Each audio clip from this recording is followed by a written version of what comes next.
Hi friends, welcome back to my channel. ఈరోజు మనం వరి నూకతో ఉప్మా తయారు చేసుకుందామండి. ఇది చాలా టేస్ట్గా ఉంటుంది. ఒక్కసారి ట్రై చేసి చూడండి, మళ్ళీ మళ్ళీ తయారు చేసుకుంటారు. ఇప్పుడు పొయ్యి మీద బాండి పెట్టి వేయకుండా నూక మొత్తం కొంచెం సేపు వేగించుకోవాలండి. వేగించుకున్నది పక్కకు తీసుకుని అదే బాండిలో తగినంత ఆయిల్ వేసి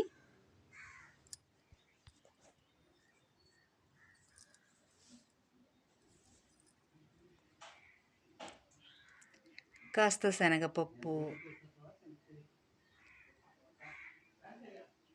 కొద్దిగా పెసరపప్పు. ఈ వరి నూక ఉప్మాలో పెసరపప్పు వేసుకుంటే టేస్ట్ బాగుంటుందండి.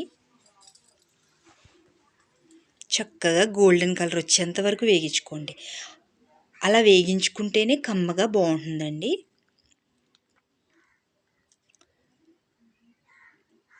ఈ వరి నూక మనం ఇంట్లోనే తయారు చేసుకోవచ్చు, లేదా షాప్లో కూడా దొరుకుతుందండి. షాప్లో దొరికింది చాలా బాగుంటుంది. నేనైతే షాప్ నుంచి తీసుకొచ్చిందే తయారు చేస్తున్నాను.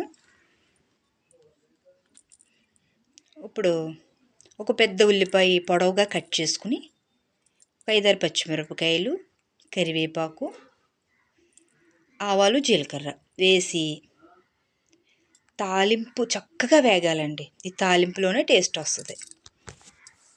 కొద్దిగా అల్లం ముక్క కూడా కట్ చేసి వేసుకోండి.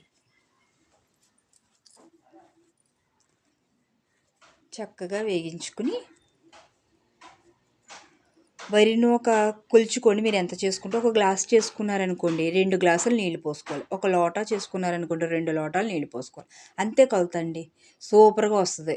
పొడి పొడిగా చక్కగా వస్తుంది. ముద్దు ముద్దుగా రాకుండా పొడి పొడిగా వస్తుంది. అలా అయితేనే ఉప్మా టేస్ట్ బాగుంటుంది. వేడి వేడి ఉప్మాలో ఆవకాయ వేసుకుని తినండి, ఎంత బాగుంటుందో. ఒక్కసారి ట్రై చేయండి. తర్వాత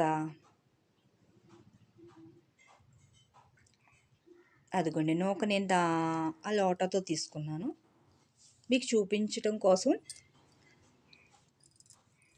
దానిలో పోసానండి. ఆ లోటాతో 2 లోటాలు వాటర్ పోసేసుకోండి. ఇప్పుడు తగినంత ఉప్పు వేసి మూత పెట్టేసుకోండి. ఎసరు బాగా మరిగిపోనివ్వండి. బాగా మరిగితేనే టేస్ట్ బాగుంటుంది. పొంగు వచ్చిన తర్వాత వేసేయద్దు. ఎసరు బాగా మరగండి, అందుకే మీకు చూపించాను. మరిగిన తర్వాత నూక వేసేసి కాసేపు ఉండలు లేకుండా తిప్పండి. ఉండలు ఉంటే అది ఉండ కట్టేసి అలాగే ఉండిపోతుంది. ఉండలు లేకుండా తిప్పండి. కొంచెం సేపు తిప్పిన తర్వాత ఒక 5 నిమిషాలు సిమ్లో పెట్టి మగ్గనివ్వండి. సిమ్లో పెట్టి మగ్గితేనే పొడి పొడిగా వస్తుందండి.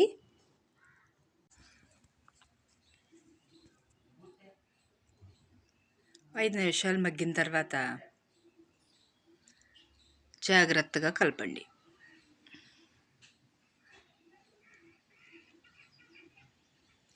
కొంచెం అడుగు మాడినా బాగుంటుందండి. చాలామంది మాడింది ఇష్టపడతారు.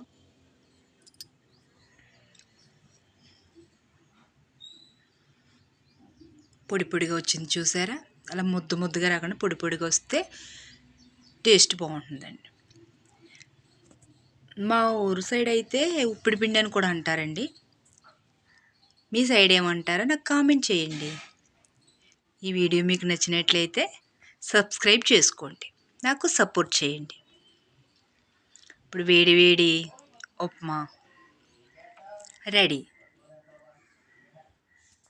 వేడి వేడి ఉప్మాలో ఆవకాయ వేసుకుని తినండి, సూపర్గా ఉంటుంది. ఒకసారి ట్రై చేయండి. ఈ వీడియో నచ్చినట్లయితే షేర్ చేయండి, కామెంట్ చేయండి.